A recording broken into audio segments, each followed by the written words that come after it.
lot of them do not have an emphasis on life skills and like what people actually come into martial arts for. Yeah. What percentage of like parents bring their kid and go, this child I'd like to make an Instagram account for and tout him as the next world champ, even though he's a white belt, and give him sponsorships. Like, I'd say fucking maybe less than 1%. I mean, but that is a pathway. It is a pathway. That is a pathway, and it does lead to success. It does. However, if you own the gym, how many people do you need to keep the lights on? Like, do what you want to do.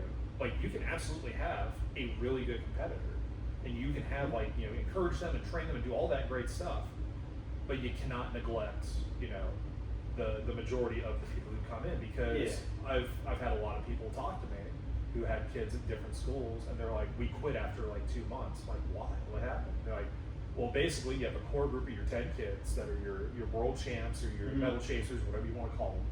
And then you like, hey, guess what? This is Jimmy. Welcome Jimmy to class. You know, make sure you shake his hand and be his friend. Yeah. Jimmy, I need you to roll with Billy.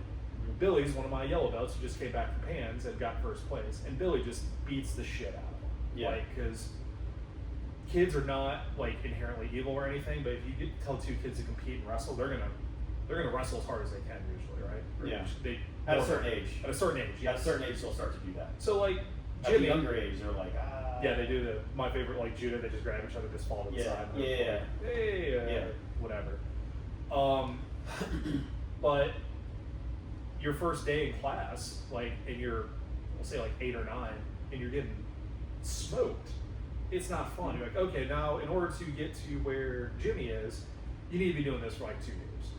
You're like, I need to get my ass kicked for 2 years before I can do this ass kicking to other people. Like, in a kid's mind, 2 years is a long time. As a parent, you're like, you got to keep encouraging them. I can't speak on the parental part. I've got no experience with it. The only experience I got is like the coaching part. Yeah.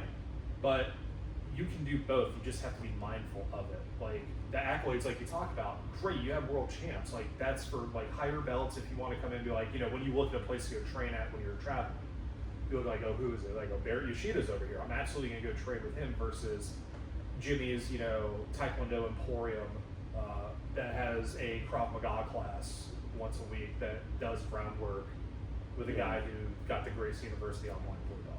Like, you're absolutely going to look for quality, but for the business part, like the BJJ part, some schools do it really, really well, and they use it as encouragement to get kids to compete. And some schools just use it as like fresh bodies, more blood for the blood god, basically. Like, the competitors. There's the competitors, and then there's the cannon fodder.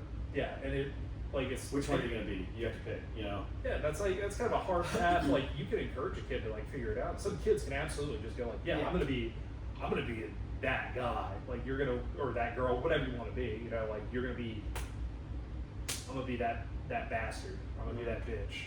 You're gonna do that. Or some kids are like, I don't know. I joined because my dad said I needed more confidence in stopping bullies, and now I'm getting fucking bullied on the mat where I'm not supposed to be bullied.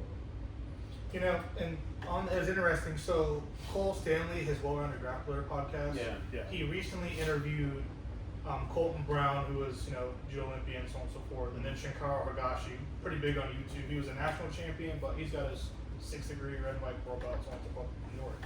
And it was interesting because you hear me talk to people all the time about, hey, what is grassroots versus what is like a competitive school, and so on and so forth. And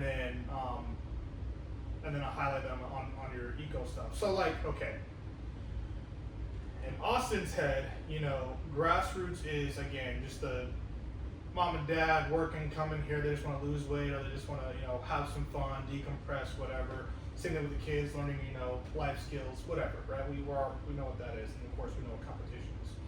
And schools end up kind of choosing, whether they want to or not, one path or the other. They become more competitive focused, they become more recreational, we don't care. And then it becomes this filter of like, oh, well, these guys don't have competition trophies, therefore they're not as good, they're mediocre, whatever, don't train there, go train with these people. And then the hardcore competitive guys, like, it's good training, but maybe you get beat up, or it's too much for you, you're discouraged, whatever. Not that they're trying to do that, they're like, they could be great people, like, hey, you should stay, so on and so forth, but by the nature of the training and how they do it, it turns them away. Now, what's interesting is both Shintaro and Colton kind of talked about this, Shintaro more so, is the gamification of judo. And he's like, hey, jiu-jitsu, whether intentionally or unintentionally, it becomes a game. For example, hey, you pass guard, hey, you maintain guard, just using that, right? It makes jiu-jitsu more enjoyable because you have small wins. Like, everything you do can be a small win or a big win or a small loss, big loss, whatever. And it just keeps giving that reward feedback. So it's interesting talking about the CLA and the eco approach and applying that with judo. I've noticed, even for the people that have trained judo with me, and you tell me if this is right or wrong, they seem to enjoy it almost more now, kind of applying some of these eco games, because they're, instead of worrying about a throw, because again, we do half the class, 45 minutes of class is just these games, where people aren't even worried about being thrown yet. So they can enjoy it almost an entire judo hour, just, and the things that matter, such as like, hey, shoulders, hips, dominant position, so on and so forth, maybe a grip thing here and there, just getting to the thing that actually gives the throw, because we understand that the throw might be the thing that defines the match if they're competing, but it's not the thing that defines judo. That's just the thing on the chart, So the gamification of it, one, makes your competitors better, because it gives them paths and skills and systems and so on and so forth. But two, it keeps your recreational people interested in going, because just because someone's might be a world level competitor, but they're not crushing you. They're not like, I got the armbar, I got the choke. If it's simply, hey, you're trying to maintain foot connection, hey, you're just trying to pass their legs, right? Oh, they pass, okay, reset, go. Like, it's not that big of a deal, as opposed to, hey, live roll, live go, whatever. And now this world champion that's in the gym is just murdering me, and it's like, oh man, like, this sucks. You know what I mean? Like, the loss isn't as big. And then you see, again, constraint sled, right? We bring that into simply, okay, can I maintain connection? And the world champion is not allowed to, go further than just getting past the legs. So they're able to get really good very quickly within that thing, which is the point, right? But now you see people who are recreational players that are drastically improving their game because they're able to train with these high level people, in this limited approach, and then we can expand that because the culmination of all these games and so on and so forth, working towards goals, and they all get better faster. I mean, I'm sure, like with I've never been to John Donahurst, just seen the YouTube videos and so on and so forth, but he says, hey, there are people in the gym that are better than people like Gordon Ryan and so on and so forth that just don't compete. Yeah. And it's like, okay, why? Well, then when you do get clips of him teaching, it's systems, right? It's like, hey, what are we doing? Get them on their butt because nobody wrestles well from their butt, so on and so forth, right? Like different shoulder things. to head. Yeah. Exactly. Shoulder to head. Bringing these constraints, bringing these systems into play, and now all of a sudden everyone's getting better really quickly because of that. So, which then goes into coach education, and one thing that Colton and Star are both talking about is not educating coaches or gym owners or whatnot, or there's no system to continue their education. Like, we get our annual certification saying, I'm a coach, and it's like, hey, don't touch kids, look out for concussion, so on and so forth. And IBJJF is beginning to kind of look at that stuff kind of more, but what they're missing again is like you open me up to the ecosystem, and I'm like, oh, okay, well, eco space system. Yeah. But the CLA stuff, and it's like, oh, this is a different learning methodology or teaching methodology that I can use to improve people.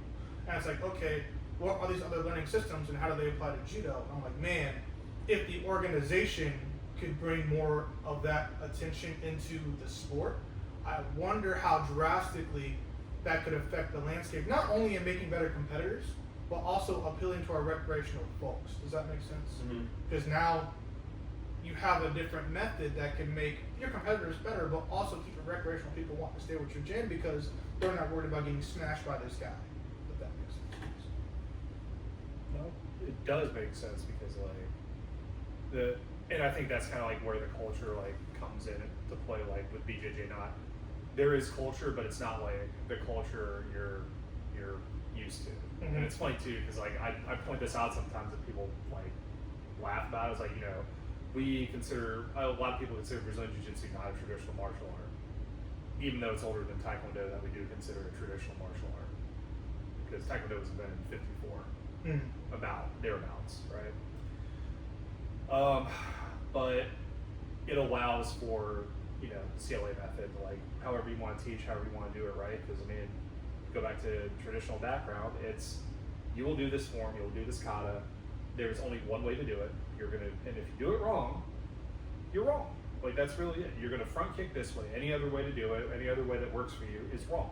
Because in the grand scrolls of Taekwondo, wherever the fuck they are, it says ball of the foot, front kick only. When I went train with somebody else doing Muay Thai, he's like, watch this, and he probably has arthritis out the ass now, but like he would ball all his toes up and would front kick you like you had a fist on the end of his foot, and it hurt just as bad as getting like front kick the ball of your foot. So I think taking that to judo, because I was turned off a lot by judo for a bit because of the whole, we're going to sit here, we're going to do Ippon Seinagi entries for 15 minutes, and that's it. You're just going to get really good. Oddly enough, like the fit-ins, yeah, that was literally why I never got into it. Yeah. Watching the hyper-aggressive, just super fast fit-ins over and over and over and over and over. Like, okay, that's cool. What happens next? Or how'd you get there? Yeah. So doing these games it has actually made my judo get good quickly. Like the judo's not good, but compared to what it was like 2 years ago, you can count for like practice over time and stuff, but like it would give not. yourself more credit though. You're doing great. Now, oddly enough, though, I could see a benefit. So I think jiu-jitsu doesn't get called traditional because there is no kata. Yeah. Okay. There's no curriculum. There's no centralized curriculum where it's like this is our. Well, but really specifically kata. Like that's not like you don't have this structure. That's not even like necessarily curriculum. But yes. But it's funny because I can look at fit-ins now that I think differently, and I see a purpose for it. But I think the original purpose of a fit-in isn't of value. Yeah. So, I think a lot of people, when you look at the fit-in, you're thinking, this is how I enter for the throw, right? Yeah. Is that, and obviously correct me, because... Yes. However, if I want to work fast foot movement, like rotation and setting my feet where I need them, then it could be a benefit. Yeah. But that would need to be verbalized. What we're working on is foot movement, not, like I'd reframe it. I wouldn't call it fit-in. I would call it something else to get people thinking like, no, this isn't how the throw happens, because the throw happens through different connections. No, this is a foot movement thing. This is a fast foot movement thing, not a this is how I get to the throw. The uchikomi and nagi komi, right? Uchikomi being fit and nagi komi being the throwing, right? Throwing practice. So if we use Ippon Seinagi, Uchimata, whatever, you see it time and time again. Again, I've been to a couple seminars where it's like, hey, here's this throw. We're going to practice getting in and out of the throw, and then we're going to do the throw. And that's fine for a curriculum-based approach where it's like, hey, show me Uchimata, you do the thing that you've repeated a million times, congratulations. But from a competitive perspective, it doesn't work. And what's interesting is even hearing, there is a time and a place for Uchikomi, but in my head, Uchikomi is one, I'm literally learning just the throw for the purpose of the test, which for a curriculum-based thing makes sense. Or two, I am a competitive athlete that I have found what I like, and I'm practicing getting in and out of the thing that I like for this application. But that doesn't mean it's the traditional application of the throw. So, go ahead. I don't like training for the test. Well, yeah. Like, I don't like that at all. Yes. So, when I was teaching, one of the things, so we go through like a massive, detailed, in-depth shooting block. And then they'd get tested every day, they could fail every day, and then there was a big culminating thing kind of at the end that they would pass, and then there's several of them actually, and then move into CQB. Mm-hmm. Well, one of them involved a ton of barricade work. Mm-hmm. And I remember, leading up to it, we did a ton of barricade work. Mm-hmm. And I remember asking one day, I was like, hey, why are we doing this? And they go, well, because during the stress, that's where we feel they lose the most time. I'm like, well, what are we prepping them for? Well, to go into the house. So why are we working on, like, why are we wasting time on that? Like, now we're like, we have a test that doesn't necessarily equate to the next phase. And now not only do we have a test, there's things in the test where we've identified, we're like in this negative feedback loop where we have these things in the test where we feel that they're losing time on, causing them to fail, so let's put more time into that thing that doesn't even equate to the house. So the real test is so the now house, we're like right? now we're like training for this test. And it's like, where are we training for the test, or should we be testing for the task? Right? Like structuring a test that's based around a task that we need to perform. Yes. So, and if that's the case, then that completely changes what we do on the front end. Well, on that point, so we have two different things. This goes back to how, jiu-jitsu, because there is... I will say there are some tests, Yeah. not that one specifically, there were other tests that were very good. Yeah, of course. That was just a component of one that I had an issue with. Yes. Because it was we were wasting time on things up here, and it was because of this thing. Well, let's change this thing. Yeah. Because this is... Yeah. That shouldn't be something that there's so much of that weighted here that they're losing time on if that's what we're preparing them for. Put that into a different thing. Yeah. Make that its own thing separately if we want to do that. Yeah. So, again, bringing it back to jiu-jitsu, right? It's like, okay, because there is no curriculum, what are we doing and why, right? So, to your point, not doing things for the test, but rather for the end state, right? So, for example, taking a competitive athlete, it's like, hey, I don't care necessarily what these specific moves are, but rather, can you win? The test is, can you win? Did you win Worlds? Did you win ADCC? Did you win an Open? Did you win a local tournament? Whatever, right? And how you do that is totally different, and how we approach that is different. Versus and for the sake of this conversation, traditional being a martial art that has a traditional do this, okay, cool, text, right? Now that could be with or without kata, because even judo, a lot of places, including me, like, I don't force you to do kata. Yeah. Why, right? Because that's why I worked it. Kata is for it, right? Yeah, exactly. So, but because the system is the way it is, for me to give you a belt, I am articulating, hey, this individual on demand, if you say, hey, do these, I'll be like, okay, boom, boom, boom. Did I pass? Cool. Like, that's the litmus test. And it's fair to a degree. So, but also in judo, like with USA Judo, there's a points-based system where it's like, okay, in the absence of naming techniques, can you do the thing? Which is, you won this tournament, here's a quarter of a point, half a point, 2 points, whatever, on the system. And the more you win, the more points you get, the more belts you get, until you hit whatever level. And it's like, oh man, that guy's a Shodan, but, he only knows 6 throws. You can go fight him. Find out real quick. There's another path to black belt, which is just as reasonable. When the ceteris paribus, all things equals, you bring all this in there, it's like, okay, what makes a black belt? And we all have our opinions and different, mixes and matrices and whatnot, but there is a point to both, right? So going back to the whole curriculum thing, it's like, okay, training for the test, for a practical perspective, is not ideal, nor does it really work, arguably. But training for the test for the purpose of literacy makes sense, because show me you know what you're doing.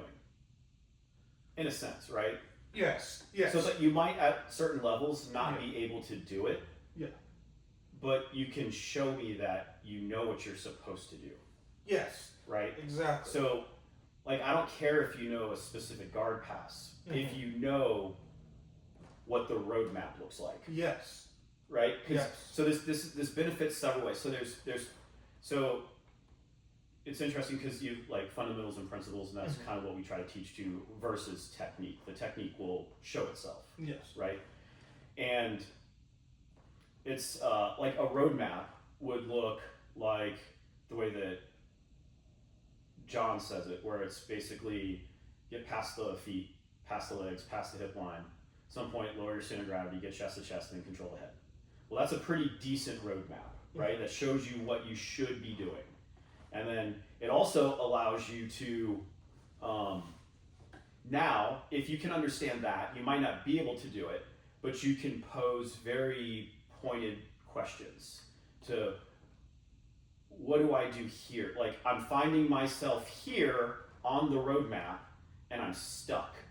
Okay, well now we can have a pinpointed question which can have a pinpointed answer.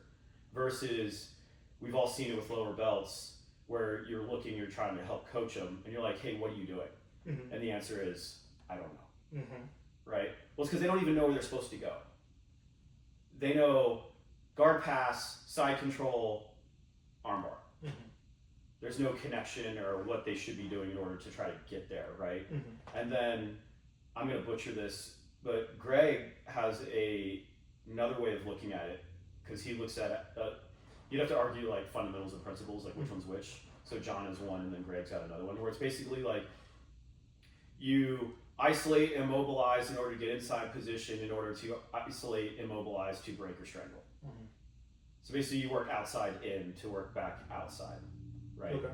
So, but that's the same idea. Mm-hmm. That's like what I'm trying to do. So somewhere on the roadmap, if I get stuck, if I know those two things, where am I at? Do I have anything isolated or immobilized? Do I have inside position yet? And it affords me the opportunity to, should I find myself in an unknown position or situation, mm-hmm. I can try to solve my own problem. Mm-hmm. So, this brings me to this thought. Creatively. Like, what's stopping me? Like, that's what I always ask people. Like, hey, I'm here and I can't seem to pull my knee through or do whatever. Like, what is stopping your knee from coming through? Or what is stopping whatever? And they're like, oh, they put their hand there. Okay, well, grab their hand maybe. Like, address the thing that's stopping you. Well, I think we're defining what makes a good or a bad black belt. Because we hear this and it's like, what is a good black belt? And, anyone who doesn't necessarily train or is new to whatever sport, they'll be like, oh, well, a good black belt can actually do the thing they want to do, which is what you just said. Hey, what do I want? Where am I going? What am I trying to do? And a good black belt should be like, you know what? I'm going to armbar this guy. And then does it. Or, hey, I'm going to throw this guy with Tsukinage and then does it. Or I'm going to whatever, right? Like, they can do it and they know how to do it and how to get there, not simply doing the throw. So, well, I was referencing it for like a curriculum purpose. Well, like to me, those two statements, John and Greg, those two statements, that is the curriculum. Mm-hmm. And it's like bare scaffolding, that is the curriculum. Mm-hmm. Insert whatever technique, like I don't care about the tech, like my professor won't even show you submissions. Mm-hmm. He doesn't even show them. Mm-hmm. And his idea is like, well, I could show you rear naked, you can't even get there. Mm-hmm. So I'm going to teach you how to get there, and odds are you're probably looking up everyone's world famous rear naked anyways. Yeah. So once you can continually get to the back successfully and hold it, and you keep failing at your rear naked, then they come and go, hey, I always get here, I'm on the back, they can't get out, and I can't finish this. Yeah. Then he shows his or Carlos's, special stuff. So it's like, would you say, and for me to make sure I understand, but also lets them not focus on the technique. We don't go in there and like show the submission because then they're just hunting the submission. Yeah. Where it's like you're not even in the position to do it. Yeah. Like you're trying to Ezekiel somebody, but you're not even out of half guard. Yeah. So again, to make sure I'm picking this up right, from working with Mikey and yourself, right, looking at if you were to apply a curriculum to jiu-jitsu and Glenn Gumbert's mindset, it is not a technique, it's not the arm bar, it's not the rear naked, it's not the specific technique for classical sense, but you would say maybe from white to blue belt, I want to see you get to this position and hold that position. Can you hold real estate, so to speak? Is that a fair statement? Kind of, yeah. Okay. Like can you pass the guard? Mm-hmm. Can you get to a dominant position? Mm-hmm. Can you show control? That's kind of like, all things considered, that's a rather big ask. Yeah, I agree. I'm not disagreeing. That's a large ask. Yeah. And you can win competitions that way. Mm-hmm. Pass the guard, stay on top. And If you can do that at whatever level you're competing at, doesn't matter. Guess what? You win the competition. Yes. Unless it's a submission-only competition, you win every single time. Take them down, pass the guard, get to a dominant position, hold control. Yeah. If at any point you start to lose it, jump back to Greg, stay on top. Yeah. Which is all transitions. Yes. Can you transition success? These are big, broad terms used that are actually compiling and chunking together a lot of very complex, detailed skills that take forever to learn. Yeah.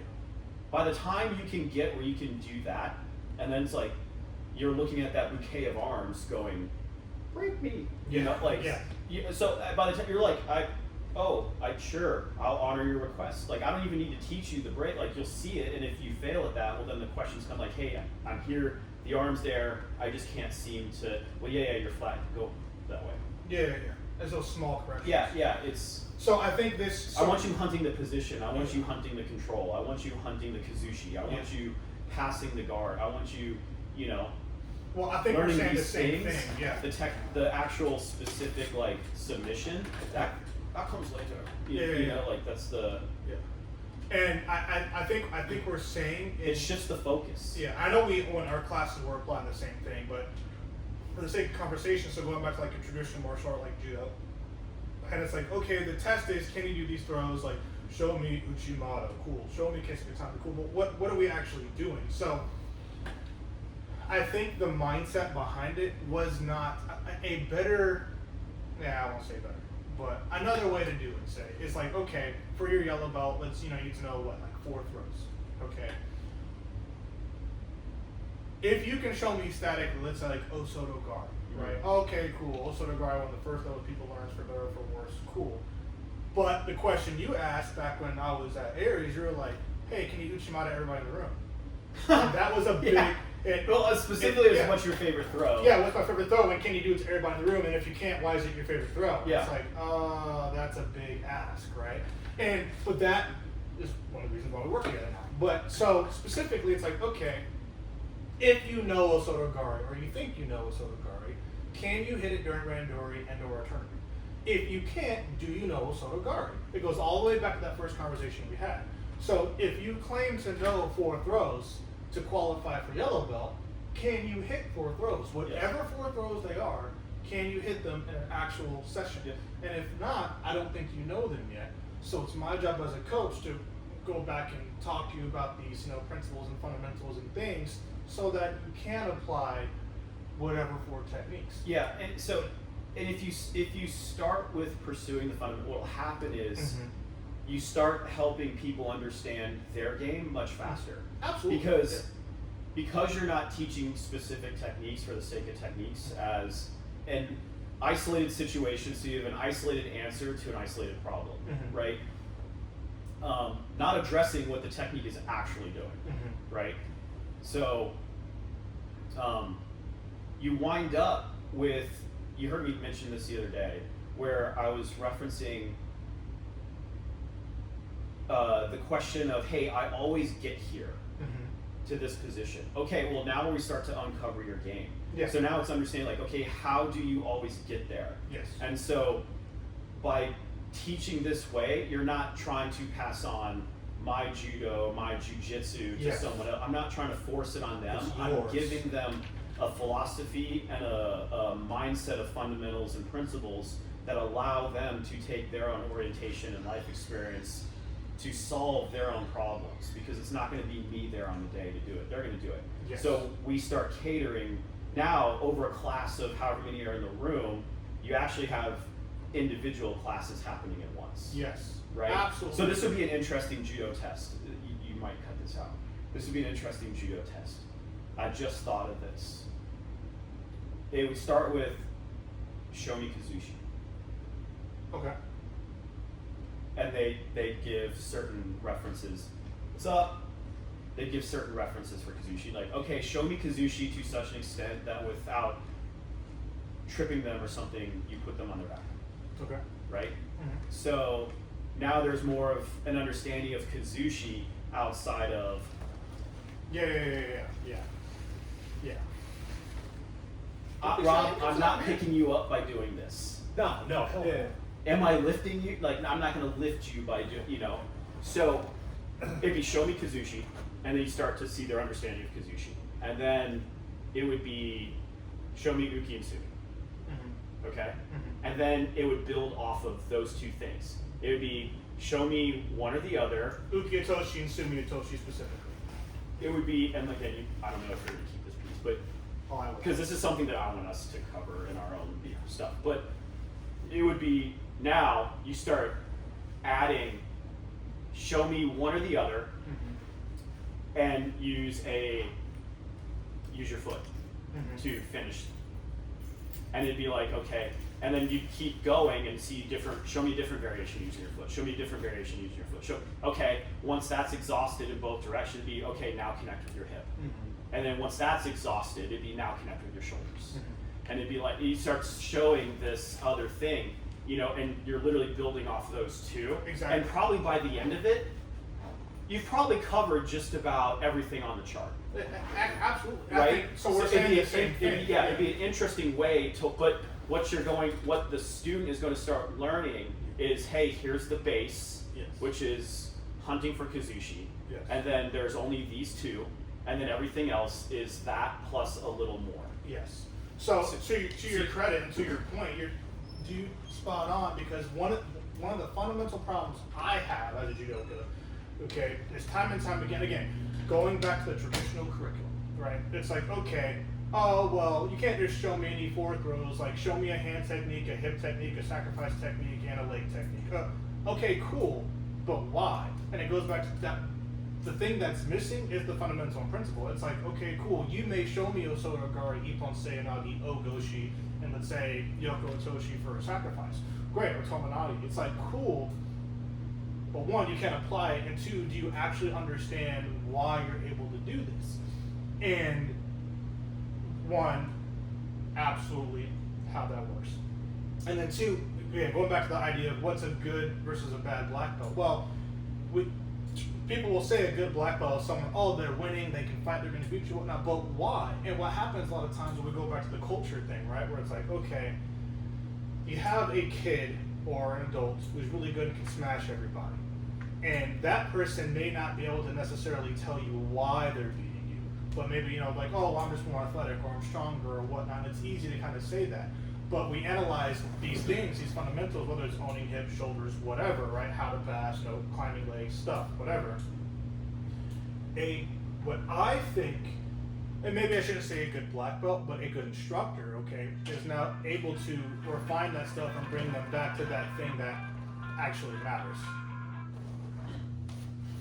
Does that kind of make sense? It does make Because sense. it's this whole thing of like, okay, sure, black belt, good kid competitor, judo, jiu-jitsu, wrestling, it doesn't matter, you win. Obviously, the ability to win is a method to receive a black belt in a martial art, in theory, right? Because the man, again, the whole Theodore Roosevelt thing of like, hey, the man in the arena, right? They get the respect, like, hey, if you can do the thing, cool. The warrior on the battlefield that remains standing is obviously the one that wins, right? For better or for worse, that is undeniable, right? However, looking at it from, okay, we're no longer in the arena, what makes you good? Well, if you're paying me money to teach you how to do something, right, I should be able to teach you how to do that. And more than just, hey, here's 40, 60, 70 throws that you can do, check the box, great. You need to be able to apply that. And I need to get you to the fastest means of understanding of how to do those things. And to Ben's point, it's like, okay, if I teach you... I can run home real quick and then I'll come back. Right on, homie. If I teach you how to control hips or shoulders or whatever, then yes, if I understand kazushi, if I understand these things, I will now more efficiently, more effectively, whatever, be able to hit. And any one throw can lead to any other. If it's like, hey, I have the meanest ogoshi in the world, once I understand how that works, now I'm like, okay, I understand distance and spacing and timing, and when in doubt, stick a leg out. Now this ogoshi has become a harai goshi or an ashi garuma, which can turn to a sasai and so on and so forth. But like all these things, it's like, okay, but it's because they understand those principles. And like that's the thing. And I feel like a lot of instructors, even let's say they're good competitive athletes, and they'll teach their moves and their systems and try to impart their specific way of doing things onto their students, and some get it and some don't, and that's fine. But the question isn't, hey, can someone learn your exact methodology of using these specific criteria of moves, but rather, hey, why are you winning with these things? Mm-hmm. Can you teach these people these things, the fundamentals of why this pass in jiu-jitsu works? Oh, well, hey, their hips looking away. oh, okay, well, how do I make that happen? Or, hey, why is this pin so effective? It's like, okay, because we're chest to chest.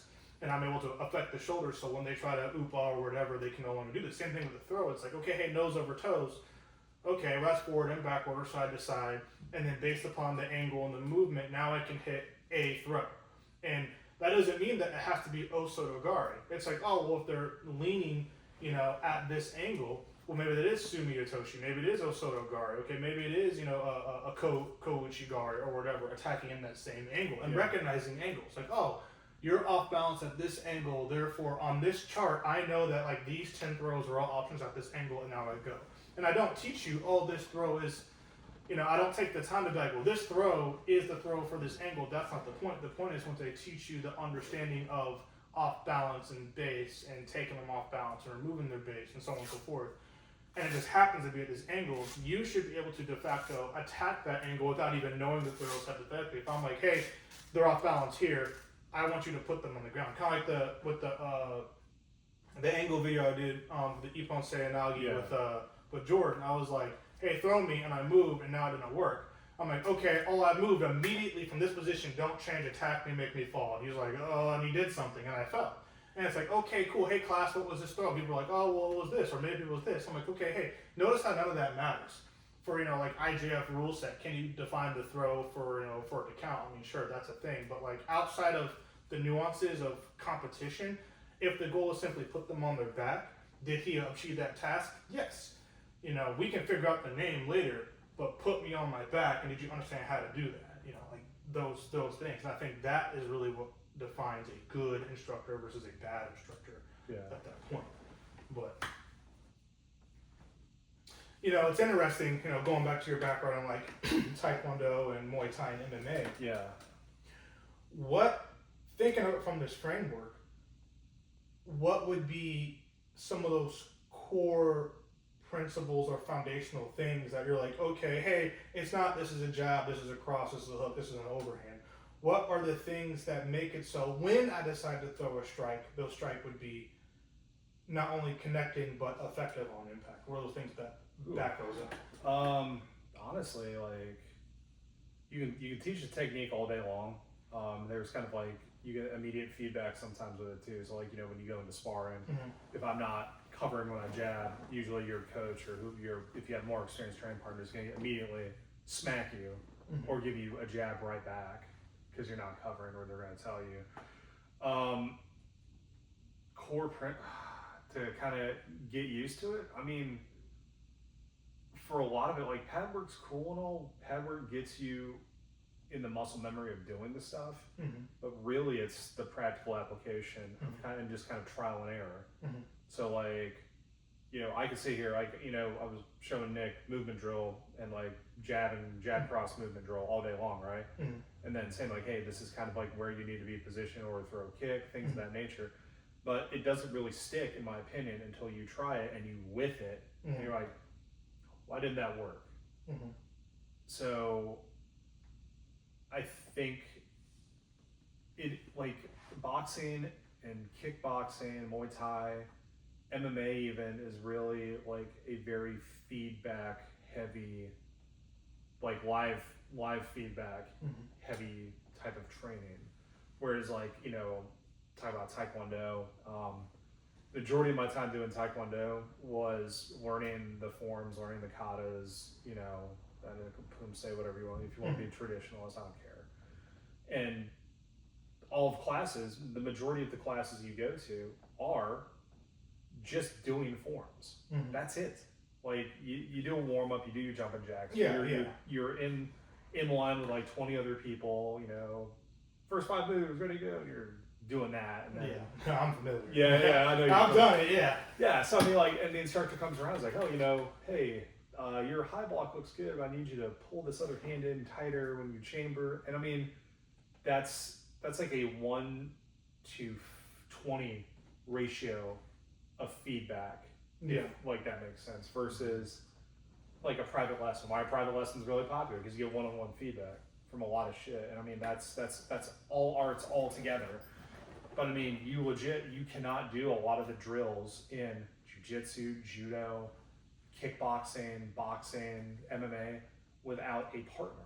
Mm-hmm. I can do Taekwondo all day long in the comfort and solitude of my garage and not see anybody for 5-6 hours. Not that I want to do Taekwondo for 5-6 hours, but you get what I'm saying. Like, Yeah. And maybe the only feedback I get is recording myself. I don't get immediate feedback unless it's something like I step wrong and I twist my ankle or something. But it's, correct me if I'm wrong, make sure I understand this. It seems like the way that the traditional martial arts, or even getting into Muay Thai and whatnot, we focus on things such as like, okay, stance, how to keep cover, and then some footwork on this is how you move. But what I feel like is missing, I see it better in boxing as opposed to, and because boxing eliminates the legs, you're forced to get so close. And because you're forced to get so close, you're definitely going to hit each other. Yeah. And the question isn't whether or not you'll make impact. Somebody's making impact on something, but rather how effective that impact it is. And then the thing that, and it seems like that actually determines if the impact will be more devastating or not, is the angle of which I throw the strike. So for example, we look at, Mike Tyson, everyone knows with his, what's that stuff, the peekaboo style, right? Yeah. Well, the thing wasn't necessarily the peekaboo, it was rather, hey, he got to the 45 and he's able to throw, because again, we're covered here. Well, for here, I can hit you're right on the button from here, as well as hit you, liver, kidney, whatever from the side, or liver over here, whatever, right? I can throw those things from there. So it's not necessarily the strike in of itself, but rather, can I get to the position, a pocket, an angle, whatever, to throw that? So I feel like, and again, not being a black belt in any striking art, I guess traditional Japanese jiu-jitsu, with an emphasis in striking is the best I have, but and then the combat sambo and stuff. But like, from not having the true thing, if I were to prepare someone for like combat sambo, because that's my background, right? It's like, okay, hey striker,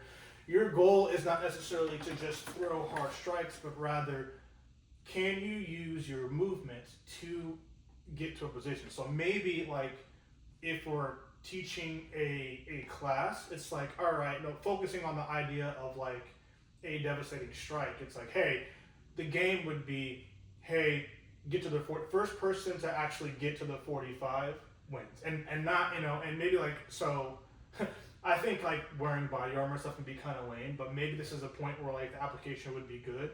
So hey, everyone's got a chest piece on, right? And it's like, all right, hey, we're gonna play this game, and the idea is for you to get to the 45 and just not hitting hard, but like touch them on the side. Yeah. Right. If you can like play tag, kind of like, oh, boom, can I touch you here? Right. Like that's the game. So all right, we're in, we're moving, whatever. Like my goal is to get here and pop and touch. And if I can touch you, whether it's a slap, it's just a touch, it's a punch, whatever.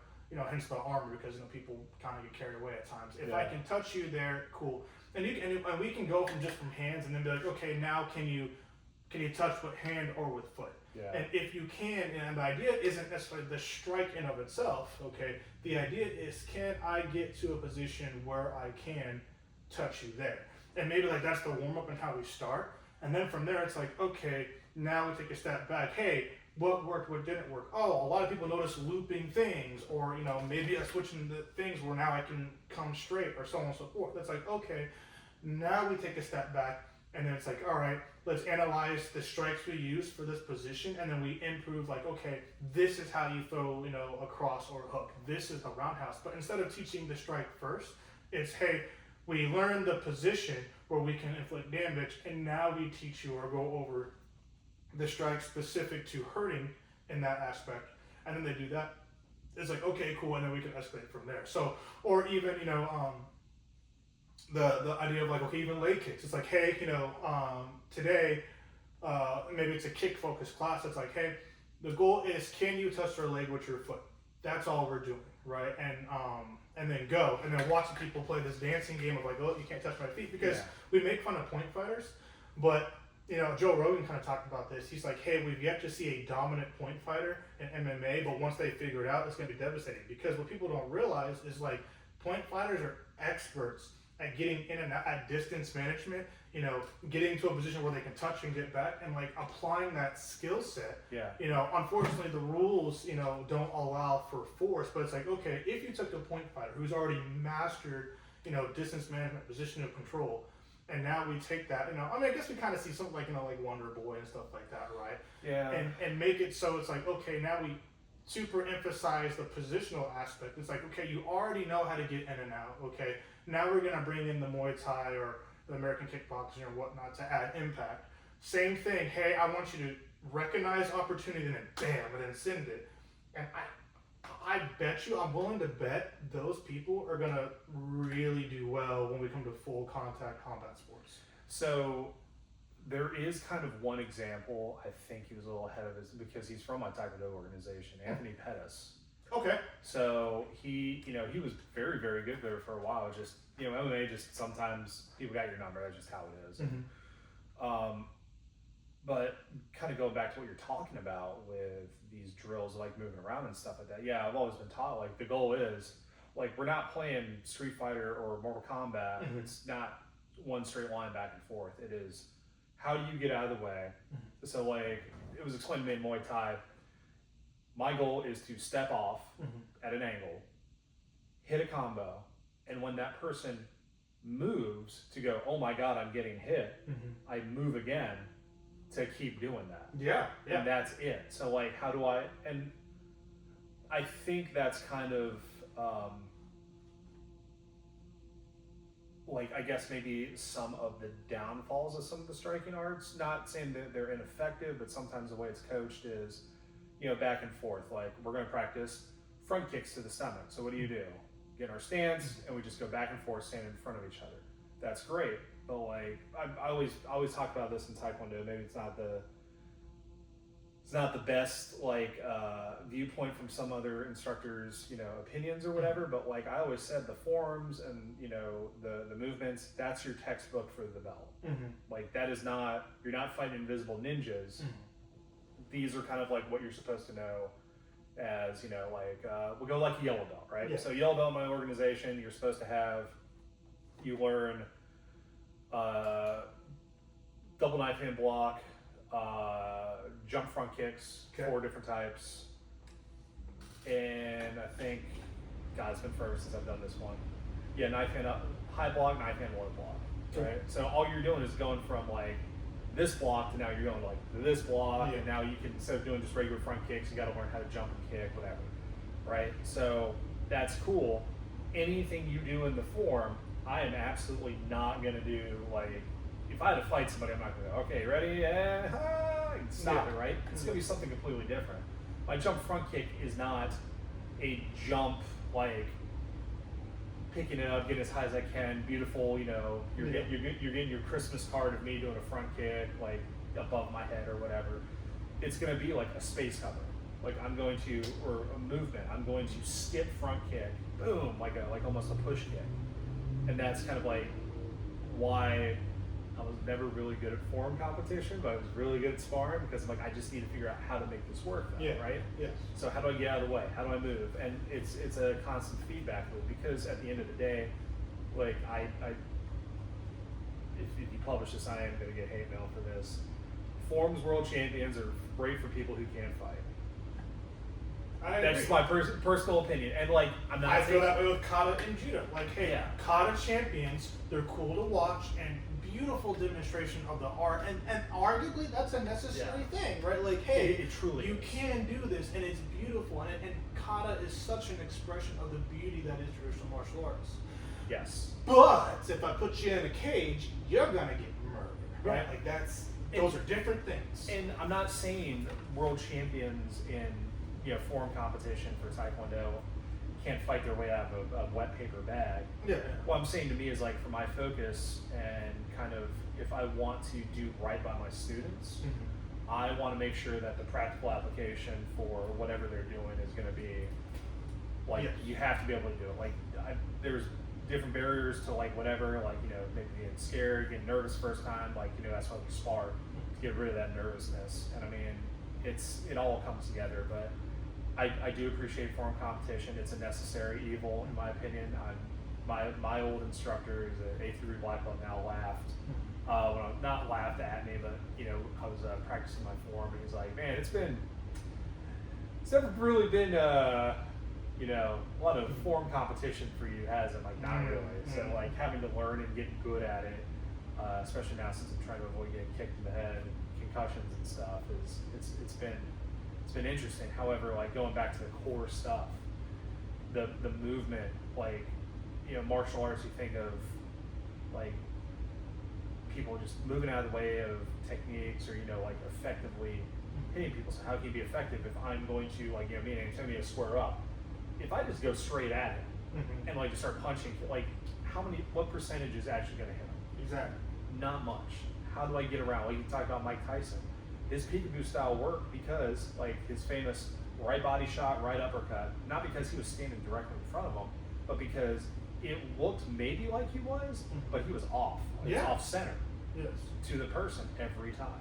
And that is like what made the difference there. I mean, you see it too with like how many devastating knockouts do we see in the UFC where, like, I mean, I'm not talking like they're tired and they just put their hands down and somebody just swings for the fences and catches it, but like they step off to the side, catch them, boom, then they just crumple. Nice little overhand. Exactly. I feel like, I mean, obviously we're not a striking centric school. Yeah.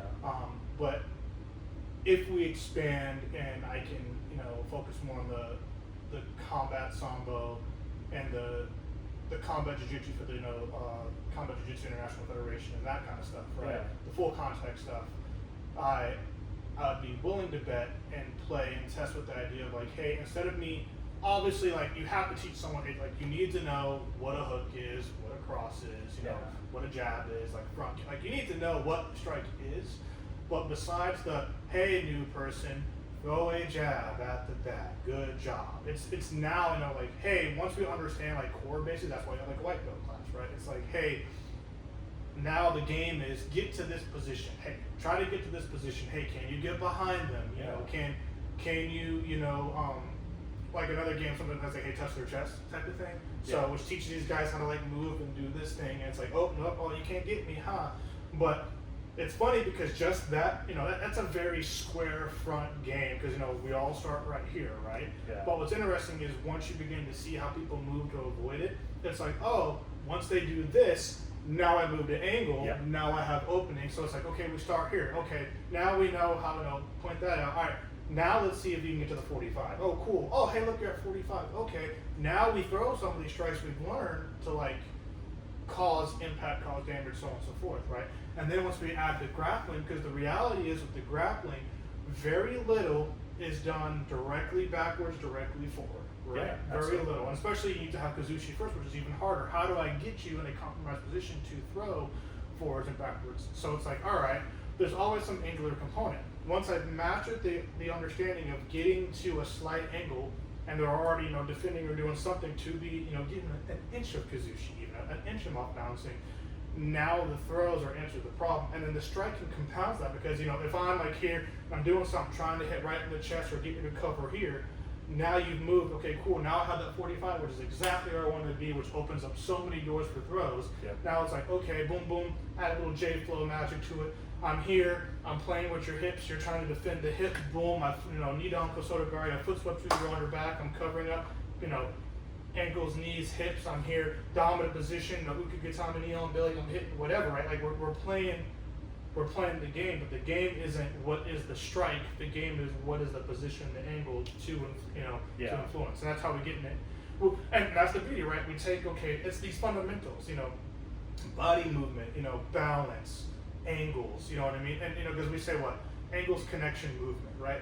And striking is the connection. It's not, you know, it's not grips and striking besides like a clinching is grappling, so subi. But the, you know, the striking is the connection. So then we go back to movement and angle. It's like, okay, I'm moving to an angle to hit the proper connection. That's what you're doing in grappling. Okay, and you can go on vice versa, right? I can use connection to establish an angle or a movement pattern for an angle. It's the same thing in grappling. It's like, okay, Kumikata gripping technique. Well, where am I gripping and why? Am I gripping in a sequence to gain a position to hit my, you know, favorite technique? Like, it's the same thing no matter how we express it over and over and over again. And then going back, full circle back to like the traditional testing and whatnot. It's like, okay, movement, connection, angle. Now I apply the technique, right? So it's like, again, hey man, if you know Osotogari, show me it, okay, cool. Now show me how you would do it. Like, give resistance, go, and can you hit it, yes or no? You know what I mean? Like, that's the, and that doesn't mean that's the only technique you know, obviously, but I think that's a better expression or test than, you know, show me double knife hand inside block. I'm not saying double knife hand inside block can't be used for things. I mean, we talked about some of the knife defense stuff that I'm working with Ben. Yeah. You know, obviously, and, you know, I can't talk too much on it because it's like controlled, but it's like, some of these blocks, some of these movements, like, are absolutely applicable, but they're applicable for specific, they are the answer to a very specific problem. Again, problem solution. Like, if I do a double knife hand block, you know, I'm like, and they pull a second weapon, well, that was fun, you know, and I'm dead. But like, if I do it as a proper response, that should give me the opportunity to be in a position where I can counter strike, pull my own weapon, take you down, do something to now bring back either neutrality and or dominance into the fight, right? And we talk about from law enforcement and, you know, military combative and so on and so forth, to say, hey, can I access my weapons? Hey, can I hold you so my teammate can get you, so on and so forth. Or simply in a bar, hey man, I don't want to fight, whack beer bottle, run away. You know what I mean? Like, it's the same, like, no matter how we express this, the expression of the art or the technique is the same principles over and over and over. And I believe a good instructor, wrestling, judo, sambo, jiu-jitsu, taekwondo, muay thai, MMA, art irrelevant, should understand and be able to coach to these principles, and then how to apply the technique to those core principles. Because again, every technique is a solution to a specific problem. You know, I'm not going to throw you with Tomonagi if I'm behind you. Yeah. Right? That doesn't make sense. Now, can I throw it with other techniques? Absolutely. Like, that's the game we're playing here. So. No, but I mean, if you want to talk about instructing, it goes back kind of like what you were talking about, like what's a continuing education for coaching, what's a continuing education to be a better to be a better instructor. And I mean, there are some organizations out there that do a phenomenal job, and I mean, like Brazilian Jiu-Jitsu, kind of like what we're talking about. Where is it? Like, you know, it goes back to the culture thing. Well, you should just be able to teach it, and then money will rain from the heavens, and you'll be a great instructor, or you're going to be sleeping on your gym floor. You know, it's just how it is. But I think, you know, if I were jiu-jitsu king for the day, like I would establish stuff like that. Like, you know, there's a reason some organizations are giant. Like, they're huge organizations. You know, you can look at, you know, whatever. What's the big, like the IJF basically? Yeah. Like, why? Yeah. I mean, that's honestly, if I had to guess, I think that is the biggest martial arts organization in the world. Possibly. I have no idea how many people. Because well, the thing about that is, and I guess it's not a fair metric, because like, whereas people join the IBJJF, you don't join the IJF, because all the IJF does is handle like international competition. So gotcha. So for example, for judo, like we have 3 big national organizations. You have USA Judo, which the purpose of USA Judo is to facilitate amateur athletes or grassroots athletes to compete internationally. It is not a national organization. It is an internationally focused. You know, yes, they have a national championship and they have point qualification events at our local levels, but the purpose of that is so that they can go compete like at Pan somewhere, at World somewhere, at the Olympic, like that. It's to grow the international athlete. The national bodies and below, you know, USJA, USJF, ATJA, it's not for you to become the international athlete. It's to grow grassroots judo, aka American judo, right here. Anyways, so, you know, the maybe focusing on things such as, going back like the Taekwondo analogy, right? Yeah. Like, what is it, like ATA or whatever? Like some of those is like, okay, how many members? Because ATA, I mean, it's not. That's like an international, like people anywhere can run that, right? Or is that America only? So it kind of is international. It's like it's like the song on Taekwondo Federation. Yeah. And basically, like ATA is like the, you know, the parent, not the parent, but like the big one, just because that's kind of where, you know, the founder of the organization came to the U.S. and he's like, "Yep, right here. This is where I'm starting it all." And that's kind of just how it came to be. But I think maybe the part I was getting at was more or less like, you know, these organizations have like, you have to be certified to be a coach. Yes. Right? You absolutely have to. You have to pass certain things. You have to be like, you know, safe serve, almost said safe serve, guys. Thinking about You have to be able to make sure you cookie days. Yeah, like, you know, make sure you don't keep the milk out more than 4 hours, you know, stuff like that. No, it's, you know, like Safe Sport Certified. Can you teach the curriculum? Do you know the curriculum? You know, the technique stuff's already proven by the belt at that point, but also, like, how do you teach? This is how, and same thing with, like, refereeing and all that other stuff, right? Where's certification in Brazilian Jiu-Jitsu? Yeah. Like, for me to get certified as an instructor in Taekwondo, I had to go through 3 to get my final, like, black collar, where I'm like, they're like, yes, I'm an Indominus. You are a certified international instructor because you have been taught how to instruct. You've done the time to do it, and like now this is recognition. I'm not saying people are undeserving of it, but like, what was the certification for me to get my instructor bars? Yeah, I get it. Yeah, my instructor, who is a very good instructor, is like, you are absolutely doing what you need to do to be an instructor, and that's great, you know. But what happens when you get maybe somebody not up to snuff, or they're just like, whatever. You know, I'm just gonna do whatever. Because I mean, we run into that and everything, but there's still kind of no, not accountability. But like, you talk about the different judo organizations, they still all have kind of the same goal to make sure people are, you know, doing exactly what they need to do in order to teach it. IBJJF, I mean, same thing. Another hot, not so hot. It's maybe a warm take. I don't care about them. I don't. I get it. Like, I get it. Yeah. Like, great tournaments. They established the precedent for what, you know, if you're like, what kind of world champ are you, right? It's like, are you an IBJJF world champ? Like, you know, it's funny, it's like, we won, way back in the day, I won SJJIF worlds, and then you're just like, what's the comparison between the two? Like, you know, it's like, is it a cool accomplishment? Yeah, it's a cool accomplishment, but it's not IBJJF. But now that more organizations are popping up with stuff like, cool, did you win ADCC? Did you win, you know, did you qualify for this, X, Y, and Z? Like, there's a lot to it. But IBJJF also, on top of that, tried to be, or is attempting to be the like, organizational body that will certify and say, yes, you know, you are a black belt, because we say, IBJJF says, yes, you are a black belt. And the only precedent they have is, did you win competitions, really? You know what I mean? Like, you know, it's not even. Yeah, it's like, well, someone that is a black belt by IBJJF awarded you the black belt, therefore you are in their system. I mean, like, it's like, hey, I'm a purple belt, and if you were IBJJF, I'd be like, hey man, like, can you be my professor under IBJJF? We go on there, click a couple buttons, 5 minutes, okay, cool. Thomas, whatever. And then I moved up under you, okay, one day, black belt, first degree, second degree, whatever, under you, therefore I am. But even in judo, it's like, hey, like, going back to curriculum, it's like, okay, what's the baseline?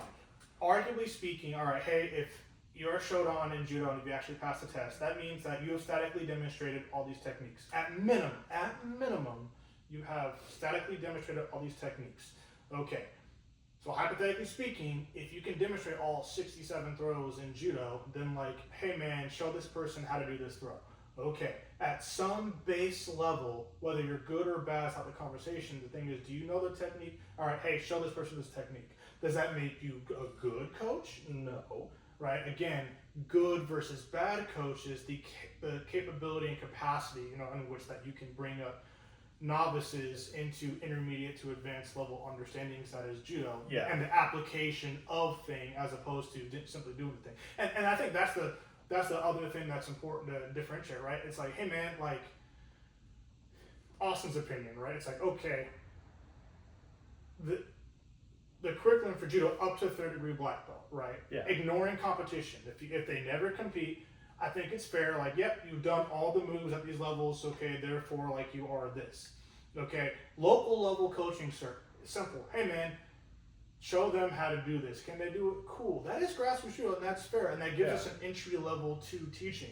Now, when we move up to, you know, national, international, if we have different levels of coaching 1, 2, 3, or however we want to articulate it, now it's no longer just simply, you know, yep, you're this belt, yep, you're showing people basic moves, but I was like, okay, do you understand how this works? Or more appropriately, you know, going back to like the principles, right? Like, hey, using these methodologies, and that's what the course comes in, right? It's like, hey, okay, cool, local level cert, are you this rank?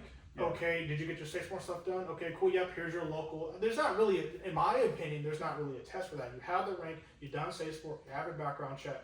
Like, okay, you should be able to submit that packet and then automatically get your local level coach, because that's really all you need. Now, if you want to go, let's say regional, it's like, okay, or national, whatever, or level 2, right? Whatever the next thing. In my head, 1 is local, 2 is like national level and below, which is US, and then 3 would be international, and that's all you really need. That's my opinion, but neither here nor there. It's like, okay, so your national level coach. Well, now we are going to do maybe an in-person seminar, or not, doesn't have to be in person. It could simply be an online thing where it's like, hey, talking about coaching methodologies or learning methodologies. Like, for example, kids in Judo do better when they do throws that focus on both feet. Why? Because kids aren't necessarily learning advanced throws, but rather movement patterns. Kids are growing and they're lanky and they're weird and, different, arm and leg lengths and whatnot. So it's like, hey kid, if you can simply keep your balance, I'm very happy, right? And, obviously you have your competitors, but we're not talking about competitors. We're talking about the kids in here that, are just doing this for fun. It's like, hey, you becoming more coordinated and balanced in general is a win for me, let alone the application of technique. So then we get to the adults, again, it's like, okay, now we're talking about more the application, understanding, hey, I'm teaching you these, and it's still the same principles, right? Understanding, distance and angle and, connection, movement, angle, so on, so balance, like all this stuff, right? Like, that's what we're emphasizing, and then teaching these guys how to coach to that standard, which then drastically improves everybody, so that they can potentially compete at the national level and do well, or to become better judoka. And then once we get to level 3 or the international level, now we're no longer talking about developing guys in here. Now we're like, hey, now we're focusing more on things like etiquette and courtesy, and how do you represent your country very well in the international stage? Because the last thing you want to do is have some douche canoe go to Japan at, taking an American athlete, and he's like, on the side of the mat, and it's like, hey man, you make us look bad. Like, now we're talking professionalism even more, because again, you already know technique. I don't need to take someone who's like 6'3" black belt in Judo, and they've done well to the national level, and they're like, hey, I'm interested in representing internationally. I'm like, well, we need to see if you know your Uchimata. What? That's obviously they know that. Like, my thing is, hey man, do you have a suit? Do you have a nice suit? Do you know, does it fit properly? Like, do you look like a sleaze bag? Like, do you understand, what it means to represent, America? Like, are you professional? Do you have a professional bearing? Do you understand, not necessarily what the culture of the different country are, but how to research that? So when you go, we do it all the time in the military, right? It's like, hey, you hit a certain rank, a certain influence, you're going to be a liaison officer to Germany. Okay, do you understand that? That's a different culture. And you need to understand what that culture looks like. They don't count like 1, 2, 3, 4. They count 1, 2, 3, 4, like small things, right? Like that stuff matters, right? Like being able to go and respect their culture, honor their culture, and so on and so forth, right?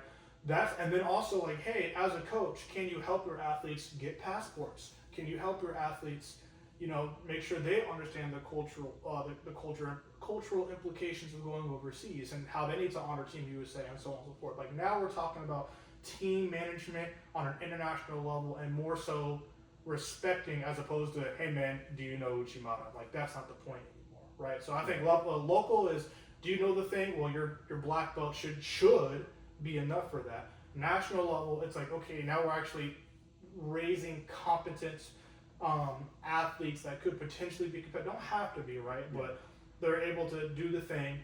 And that's a different course, and that's more learning methodologies, teaching methodologies, improving that point, right? And then lastly, it's like, hey, now we're exiting the world of teaching methodology. Now, like, hey, how do we affect culture of the sport? And then, because Judo has a very high level of, respect, it goes to the founding values, right? Which I think that's a big difference between like BJJ and Judo. Is Judo focuses so heavily on the can you do it, which is fine. I'm not knocking that. I'm saying, BJJ has kind of got a bad rap now, people being disrespectful, so on and so forth. Or especially going into MMA, it's like, oh wow, this guy is a jerk, and I don't like them because of the way they act. You shouldn't have that from Judo. The moment you act that way, you get shamed on the international level. Like, oh, this guy's bad, we don't want you coming back because you don't represent our sport well.